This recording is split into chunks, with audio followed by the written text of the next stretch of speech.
Então, pessoal, nós vamos começar a falar sobre essa questão da... Continuar, né, sobre a tabela periódica, tá? Nós estamos na frente A2, se eu não me engano. E aí, nós paramos nesse ponto aqui, onde nós temos a divisão da tabela periódica em orbitais. E eu tinha falado com vocês que as duas primeiras colunas da tabela periódica, incluindo o hélio aqui dos gases nobres, quando a gente faz a configuração eletrônica, eles terminam a configuração eletrônica deles terminada em S. Um S2, ou 2S, 3S, 4S, até 7S, tá? Que são os elementos da família dos metais alcalinos e metais alcalinos terrosos, e no caso também o hélio lá dos gases nobres. Todos esses elementos aqui da parte em rosa, que são os elementos também representativos, que pega a família do boro, família do carbono, família do nitrogênio, família dos calcogênios, halogênios e gases nobres. Quando a gente faz a configuração eletrônica, as configurações eletrônicas deles terminam no orbital P, tá? Os elementos de transição que pertencem a essa parte amarela aqui, que são os elementos de transição externa, eles vão terminar a configuração eletrônica no orbital D, e aqui as famílias dos lantanídeos e actídeos, que são os metais de transição interna, eles vão terminar a configuração eletrônica deles no orbital F, tá? Isso tem a ver com a questão da distribuição eletrônica desses elementos aí. Então, só da gente saber a localização do elemento químico na tabela periódica, a gente já tem uma noção de qual orbital a configuração eletrônica dele vai ser finalizada, tá? Aqui, nós temos, novamente mostrando essa distribuição eletrônica, dividida em orbitais da tabela periódica. E aqui tem dois exemplos, ó, do lítio e do Na. Quando a gente faz a configuração eletrônica deles, vocês estão vendo aí, que a configuração eletrônica do lítio, ela termina em 2S. Então, se ele termina em S, ele só pode pertencer a essa região aqui, ou então, no caso, se for o hélio que está aqui também, que no caso está colorido errado, que esse colorido de laranja aí. O sódio também termina a configuração eletrônica em S, então a localização dele também tem que ser em uma dessas colunas aqui da tabela periódica, tá?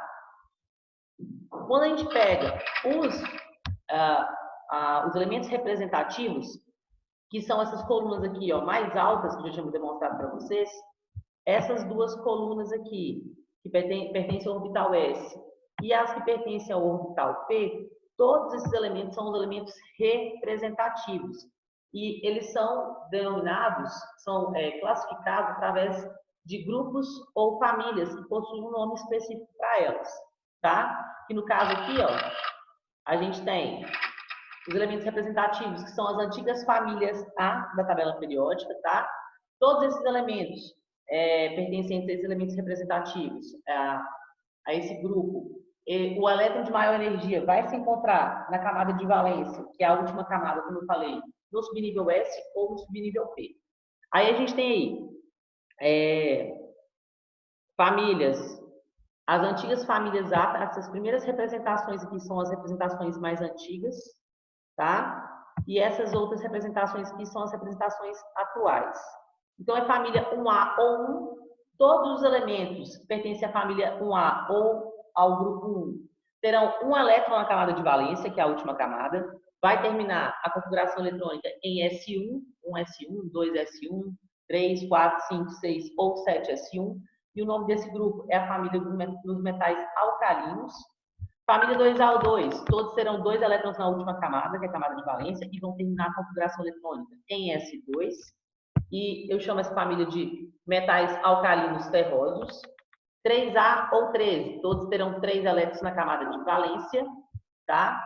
E aí vão terminar a configuração eletrônica em S2 e P1, se a gente somar aqui, ó, vão dar 3 elétrons na camada de valência e pertencem todos eles à família do boro, família 4A ou 14. Todos têm 4 elétrons na camada de valência, vão terminar a configuração eletrônica em S2P2, que aqui, ó, se a gente somar, vão dar 4 elétrons, tá? E pertence à família do carbono.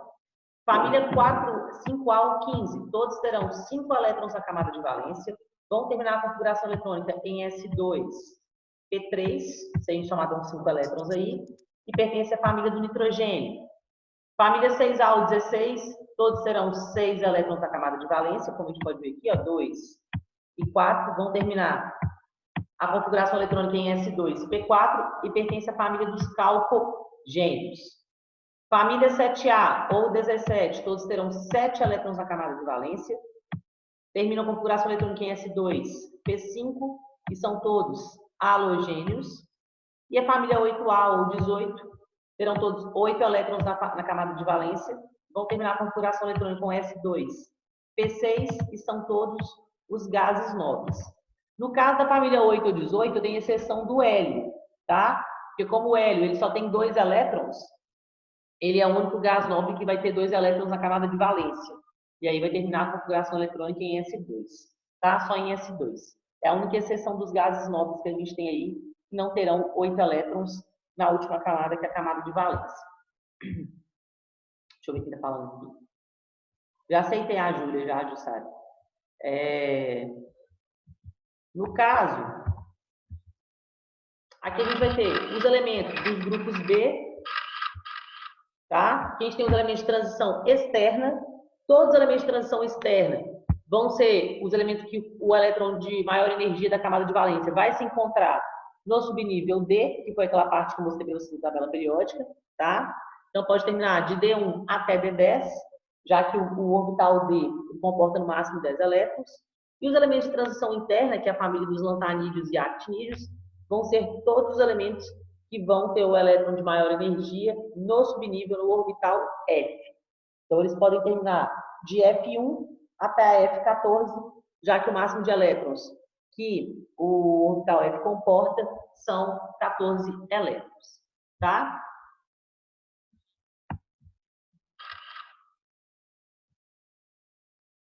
Então, nós vamos começar a estudar as leis periódicas. As leis periódicas que a gente vai ver, ela vai se relacionar a propriedades físicas e químicas dos elementos em função dessas periodicidades aí dos seus números atômicos, tá? A gente tem que lembrar que na tabela periódica os elementos são arranjados horizontalmente em sequência numérica, em ordem crescente de número atômico, como a gente já falou, tá? E aí eu vou ter 7 períodos, 7 linhas horizontais. A gente já viu também, acho que eu já falei isso em sala de aula. Todos os elementos químicos, os símbolos que os representam, têm a ver com os seus nomes em latim e não em português. Por isso que às vezes vocês vão procurar um elemento químico na tabela periódica, vocês ficam procurando errado, porque vocês pensam no nome dele em português. Mas os símbolos que eles são representados têm a ver com os seus nomes de origem latina, tá? Em latim. E aí, a primeira letra sempre tem que ser maiúscula. Se eu tiver algum outro elemento químico que comece com a mesma letra, eu vou ter a segunda letra que vai representar esse elemento químico em letra minúscula. Então, a primeira sempre é maiúscula. Se tiver mais de uma letra que representa esse elemento químico, essas letras devem ser em letra minúscula, tá? Eita, Jesus, o que é isso? Volta aqui, Su. Então, olha aqui, ó. Novamente, todos os átomos são organizados em ordem crescente de número atômico. Lembrando que eu tenho sempre 2 números que representam um elemento químico. O número maior vai ser sempre a massa atômica e o número menor sempre é o número atômico, que representa o número de prótons, que são as cargas positivas. Como todos os elementos químicos da tabela periódica são fundamentais ou neutros, ou seja, a quantidade de cargas positivas é igual à quantidade de cargas negativas, eu posso falar que na tabela periódica o número atômico é igual ao número de prótons, que vai ser igual ao número de elétrons, tá? A massa atômica, geralmente ela não é um número exato, lembrando que um elemento químico ele pode ter isótopos dele, né, onde os isótopos são elementos que têm o mesmo número atômico, o mesmo número de prótons e massas diferentes. E aí a massa que representa o elemento químico, ela é o resultado da média ponderada das massas atômicas de todos os isótopos existentes daquele elemento químico. Então, maior número é a massa do átomo, menor número é o número atômico, tá? Lembra que cada elemento químico tem um número atômico específico. Ele é a identidade do átomo, tá? Então, ó, as linhas na horizontal da tabela periódica são os períodos, que nós temos 7 períodos, e esse número de períodos tem a ver com o número de camadas da eletrosfera. Lembra que a eletrosfera ela é dividida em 7 camadas, camada K, L, M, N, O, P e Q. E a gente tem 7 períodos justamente para ter uma noção de quantas camadas, quantos níveis de energia que esse elemento químico vai ter.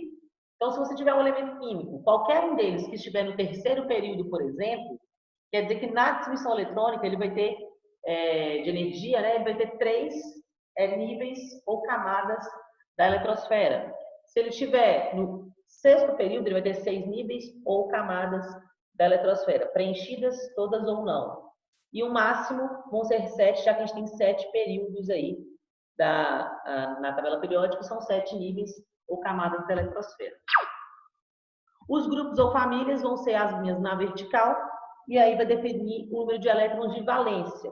Mas só define o número de elétrons de valência, que é a última camada, no caso,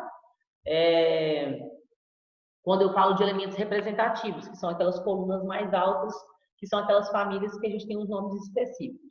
Quando a gente fala de elementos de transição interna e externa, ele pertencer à mesma linha na vertical, à mesma família ou grupo, não quer dizer que eles vão ter o mesmo número de valência. Eu só falo que o número de elétrons vai ser igual na camada de valência se forem os elementos representativos, tá? Então, aqui, ó, períodos ou séries, são as linhas na horizontal, são 7 e indicam o número de níveis ou camadas preenchidas com elétrons.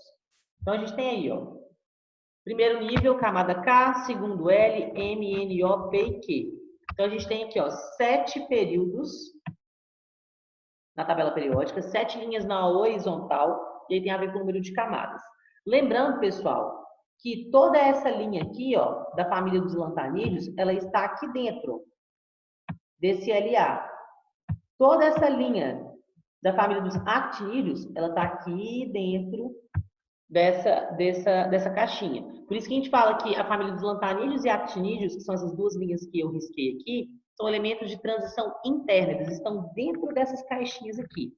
E esses demais elementos aqui, ó, todos esses aqui, são os elementos de transição externa, tá? Porque quando você não tem ideia de que essas duas famílias, tanto a dos lantanídeos quanto a dos actinídeos, se você não tem noção que elas estão dentro dessas duas caixinhas aqui, do LA e do AC, você fica achando que a tabela periódica tem, ó, 1, 2, 3, 4, 5, 6, 7, 8, 9 períodos.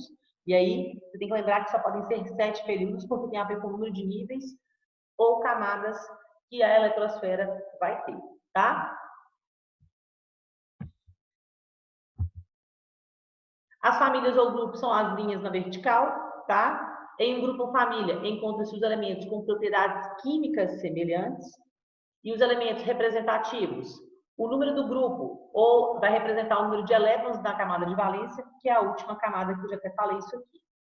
Então, a gente tem aí, ó, no caso, os períodos, que vai de camada K até a camada Q, que são 7, e temos 18 grupos.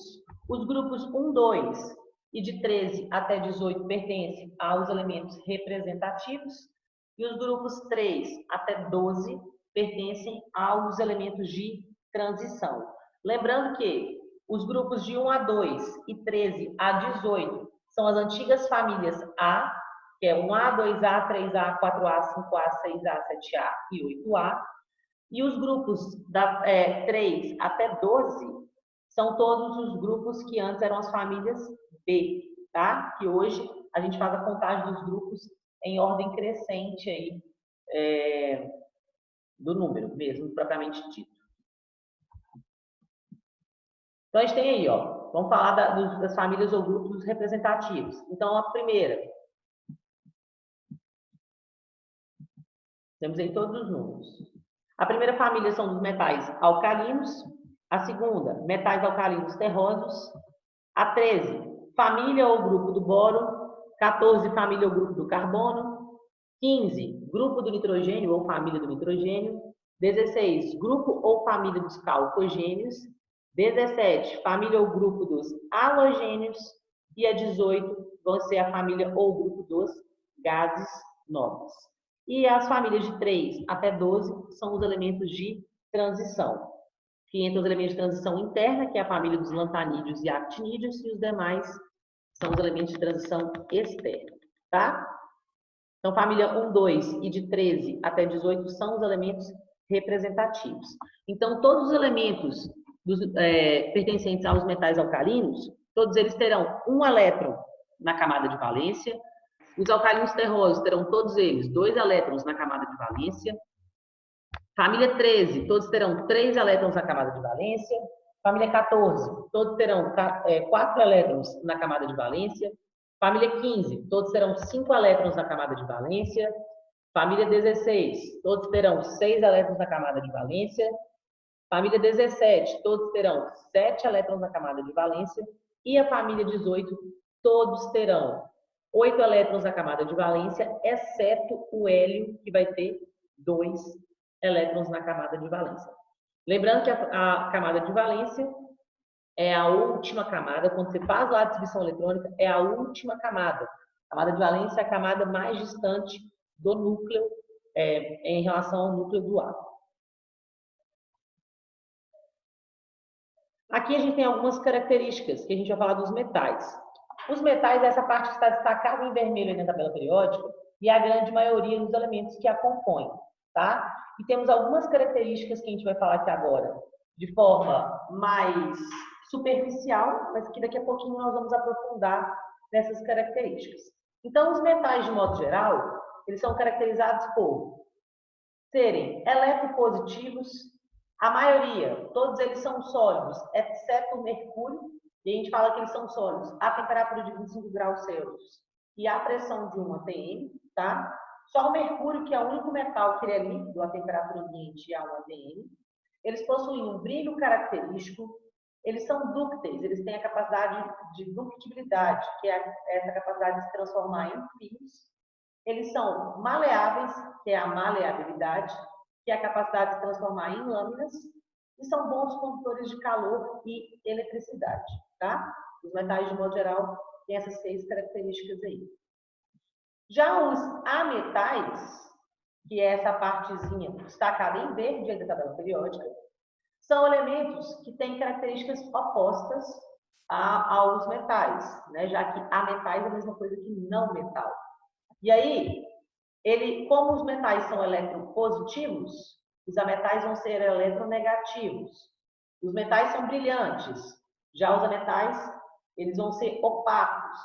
Os metais são maleáveis, os ametais vão ser quebradiços. Os metais são excelentes condutores de calor e eletricidade. Os ametais não vão ser bons condutores de calor e nem de eletricidade, tá? E, exceto o carbono, que a gente vai tratar sobre isso lá na química orgânica, quando a gente for falar de ressonância.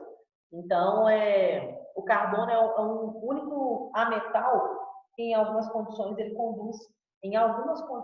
conduz eletricidade em relação aos demais ametais, tá?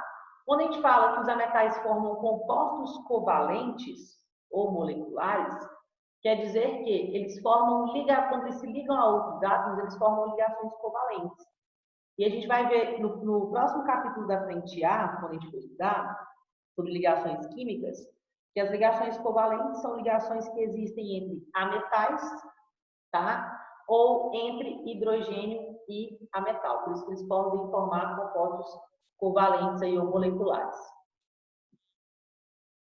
E os gases nobres, que são a última coluna da tabela periódica aí em laranja, eles formam moléculas monoatômicas, ou seja, eles são encontrados em forma isolada. A gente não acha ele em forma de molécula, na verdade, né? Quando a gente fala molécula, mais de um átomo está ligado a outro. A gente tem só ele em forma monoatômica, de um átomo só. Eles são inertes. Ser inerte, pessoal, é algo que não reage. Então, quando você usa um gás nobre em uma reação química, ele não vai interagir com os reagentes dessa reação. Ele não vai reagir mesmo, né, na reação. Mas, em condições muito específicas, eles podem fazer ligações, tanto que os demais átomos da tabela periódica, eles fazem ligações químicas, seja ela de forma covalente, iônica ou metálica, com o intuito de adquirir maior estabilidade. E ser mais estável na química é ter menor energia. Como os gases nobres são os únicos elementos da tabela periódica que já são estáveis, é muito difícil um gás nobre se ligar a outro átomo, tá? Pode acontecer de um gás nobre se ligar a outro átomo, mas são em condições muito específicas aí, tá? E aí a gente tem esses gases nobres aí, que é o hélio, o neônio, o argônio, o xenônio, o criptônio e o radônio. São exemplos de gases nobres. Lembrando que todos eles ficam estáveis com 8 elétrons na camada de valência, seguem a regra do octeto, exceto o hélio, que fica estável com 2 elétrons na camada de valência e segue a regra do dueto. Ok? Aqui a gente tem um resumo dos metais e dos ametais e dos gases nobres. Então, na tabela periódica, grande parte é composta por metais, que é essa parte aí em vermelho, os ametais, que é essa parte em verde, e os gases nobres, que é essa parte aí em laranja, tá? E aí nós vamos começar a ver essas propriedades periódicas. Lembrando que quando a gente fala de algo que é periódico, é algo que se repete, é algo que começa a repetir de um certo intervalo de tempo, ou em um intervalo específico. Nós vamos ver essas características, essas propriedades periódicas dos elementos químicos neste momento, que é a eletronegatividade, a eletropositividade, potencial ou energia de ionização, raio atômico, a eletroafinidade ou afinidade eletrônica, tá? E a densidade. Então, vão ser essas 6 principais propriedades periódicas que a gente vai aprender a qual é a definição de cada uma, na verdade, e como essa propriedade periódica ela varia de acordo com os elementos químicos da tabela periódica. Como ela pode aumentar essa propriedade, como ela pode vir de acordo com os elementos lá que compõem a tabela. A primeira propriedade é a eletronegatividade. Eu queria saber se alguém lembra ou alguém sabe qual é a definição de eletronegatividade.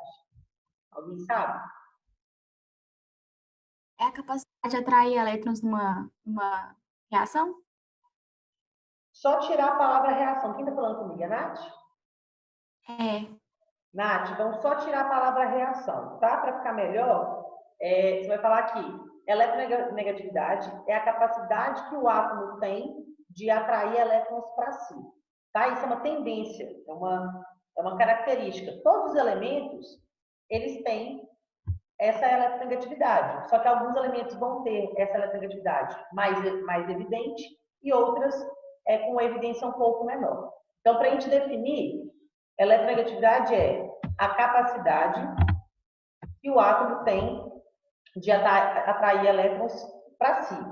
E os ametais, que é aquela partezinha que eu mostrei para vocês que estava no verde, destacado anteriormente, na tabela periódica, são os elementos mais eletronegativos.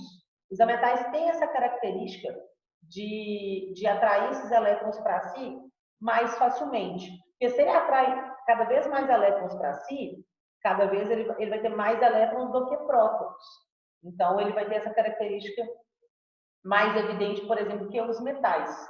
Os metais, eles são pouco eletronegativos, eles são mais eletropositivos. Então, eles têm uma tendência de ceder elétrons do que de atrair. Então, quando você pega a tabela periódica de modo geral, essa característica de eletronegatividade, ela inclui todos os átomos da tabela periódica, exceto os gases nobres. Os gases nobres, como eu já tinha falado anteriormente, eles são elementos que são estáveis, né? Como eles já são estáveis, eles não têm tendência nem de ganhar e nem de perder elétrons. Então, a gente não avalia essa propriedade periódica para os gases nobres. E, de modo geral, como que eu posso saber se um átomo é mais eletronegativo que o outro? Na tabela periódica, a eletronegatividade ela vai variar em relação aos períodos da esquerda para a direita, ou seja, quanto mais à direita da tabela periódica, exceto os gases nobres, mais eletronegativo vai ser o átomo. E quando eu olhar na vertical, nas famílias, de baixo para cima, quanto mais acima da tabela periódica, maior vai ser essa eletronegatividade do átomo.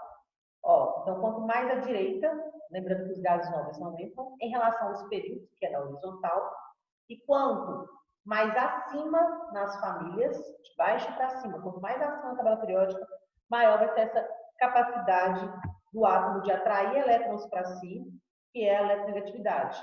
Lembrando que o elemento que está mais à direita e mais acima da tabela periódica é o flúor, tá?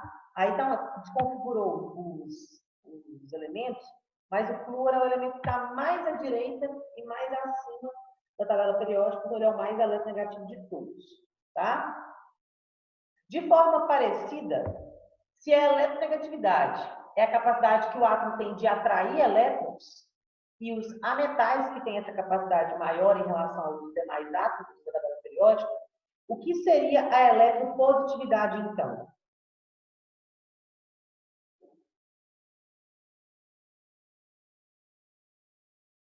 Alguém pode falar?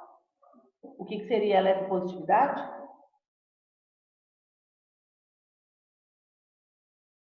Não? Tendência a doar Doar o quê?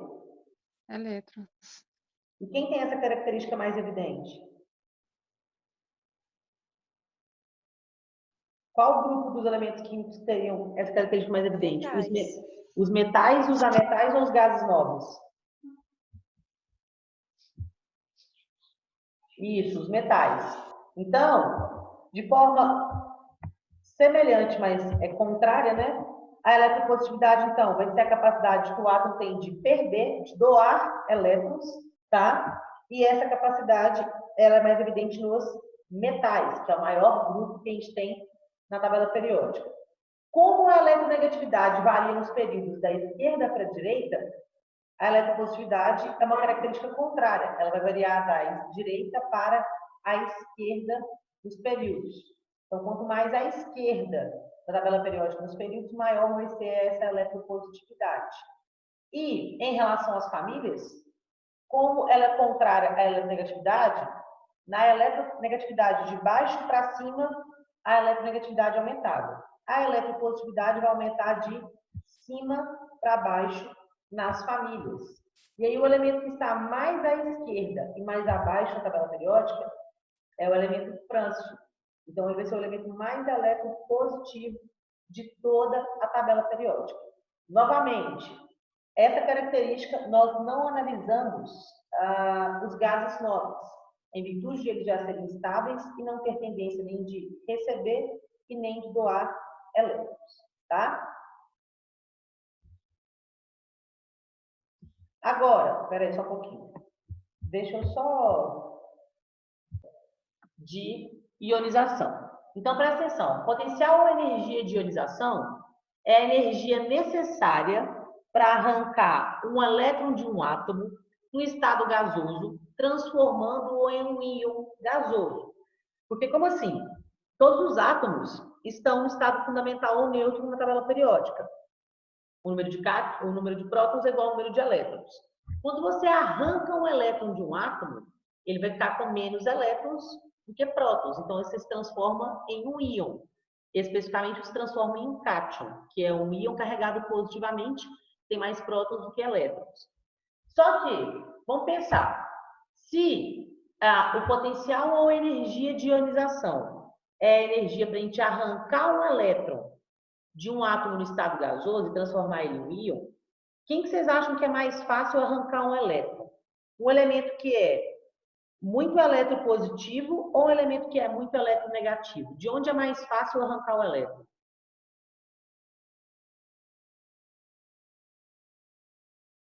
Do eletropositivo. Do eletropositivo, justamente. É muito mais fácil tirar um elétron de um elemento eletropositivo, porque um elemento que ele tem maior eletropositividade, ele tem tendência de doar o elétron. Ele está a fim de ficar livre daquele elétron. Então, para você arrancar aquele elétron, é muito mais fácil. Em contrapartida, se você pega um elemento que é muito eletronegativo, o elemento que é eletronegativo, ele quer cada vez mais elétrons para ele.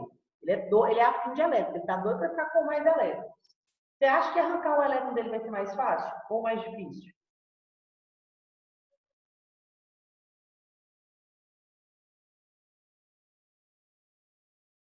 Mais fácil ou mais difícil, gente? Arrancar um elétron de um elemento eletronegativo?